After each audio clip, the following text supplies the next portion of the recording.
Hello, you are listening to Just Films and That. This is the podcast where we celebrate films we think deserve a little bit more love.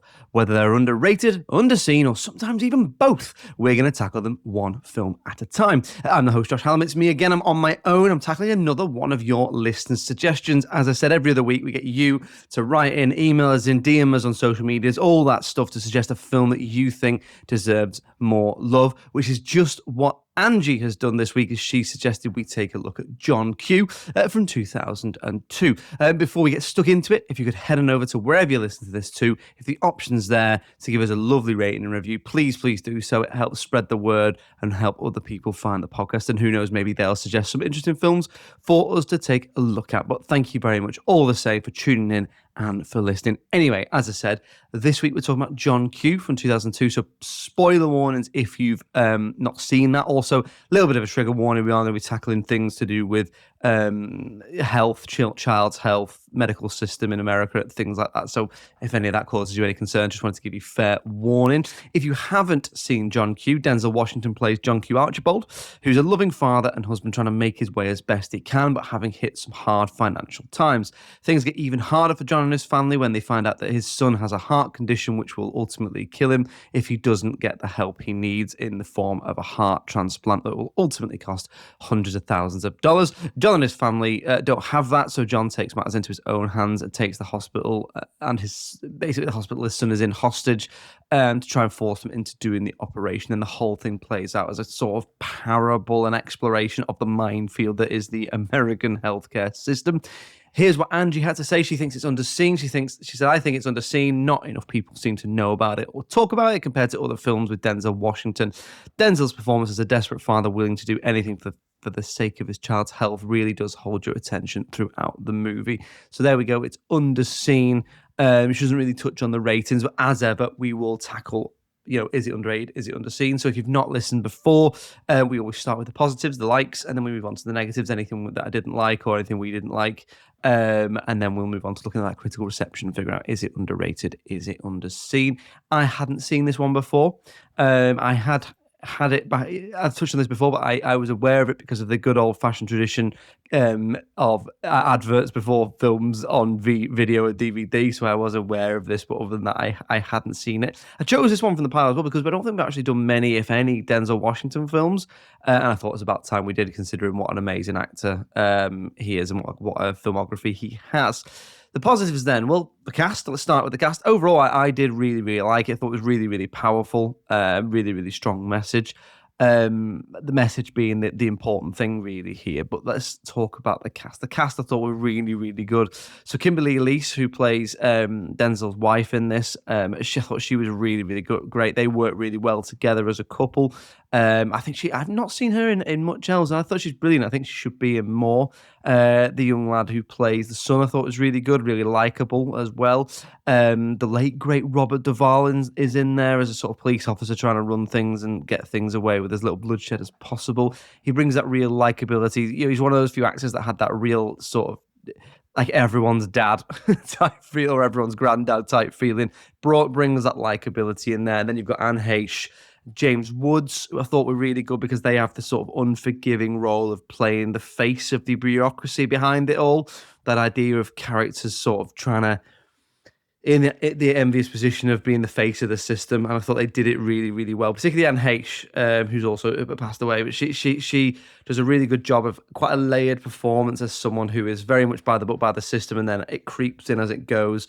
That actually she can see that what's going on is not right and things like that. Then all the actors who play the hostages as well, I thought they were really, really good. They feel like real fleshed out characters who live together, live in the same city and could interact. So whether it's the writing, whether it's their performance, whether it's the workshopping and direction and rehearsal they've done beforehand, I thought that worked really, really well. Then let's get on to the main man in terms of the cast, Denzel.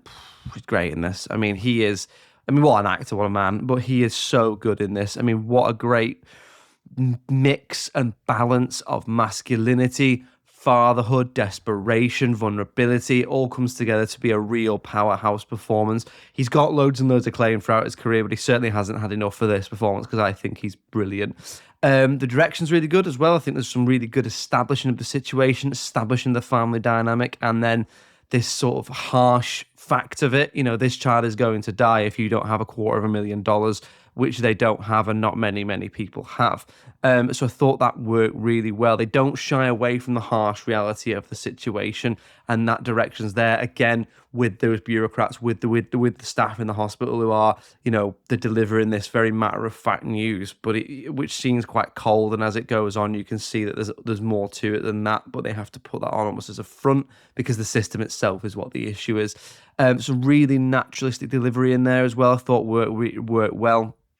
And then the hostage situation in general captured a really good frantic nature of it. The fact that everyone's got their own problems, the fact that it's in a hospital brings an interesting dynamic in that everyone's there for their own reason and everyone thinks their own reason is more important than everyone else's reason, things like that.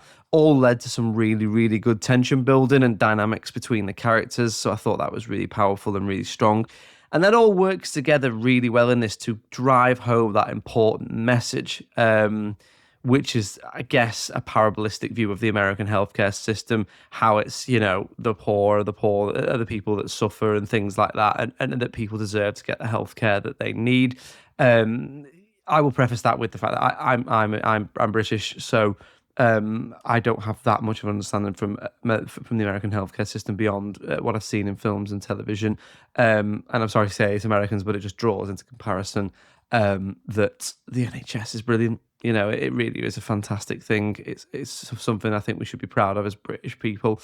And a film like this just draws into comparison just how flawed and problematic the American healthcare system is.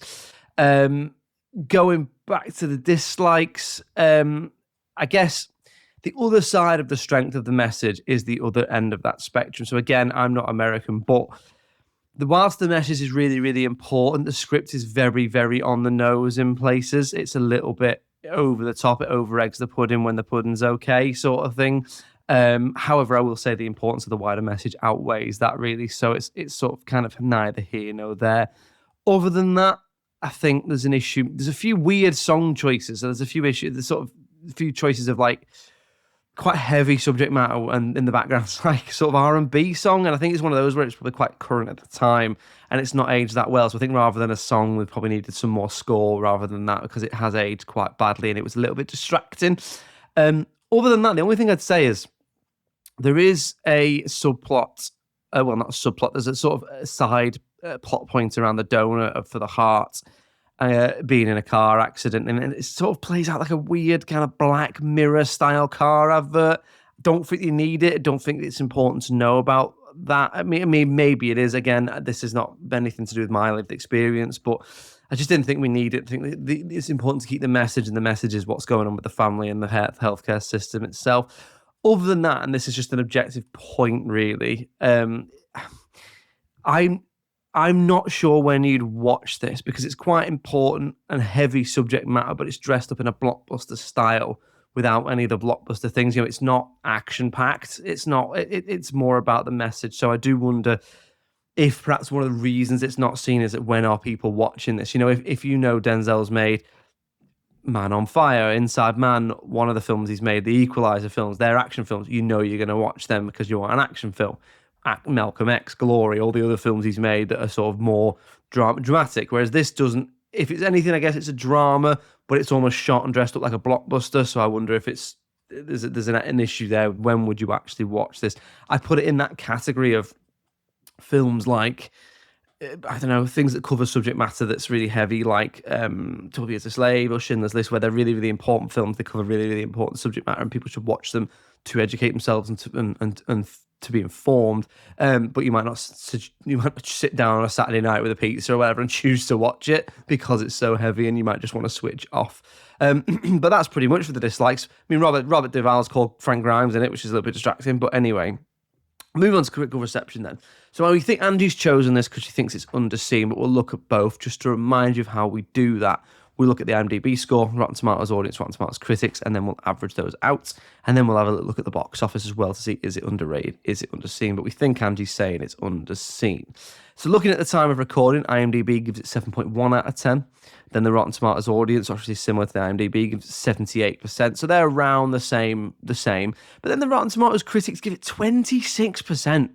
And I really don't know why. I can't see why that would be. I mean, it's not perfect. It is flawed. There's a few missteps in there. It does overdo it in some elements of the script. But I think the message is important. So perhaps that's a reaction at the time. That averages out at 58.3. So 5.8 out of 10 or 58. I think that's underrated. I think this is a solid film. I think it's got an important message. I think it's got some great performances. I think it's well worth your time. So yeah, give it a watch. I think that's underrated. Box office wise, it made 102 million at the time, so that's pretty good. But I'm not sure many people are talking about it now, and unfortunately, it's still relevant now. So I think it's underrated and underseen in terms of how it's aged on the underseen side. So I think we'll call it underrated and underseen because very much strong and great message, which is also still very relevant, unfortunately. And I think not many people are talking about it. So there we go, Angie. Underrated and underseen. Thank you very much for suggesting that. It's a really good choice, that, and I'm glad that you suggested it. Check it out if you're looking for something with a powerful message.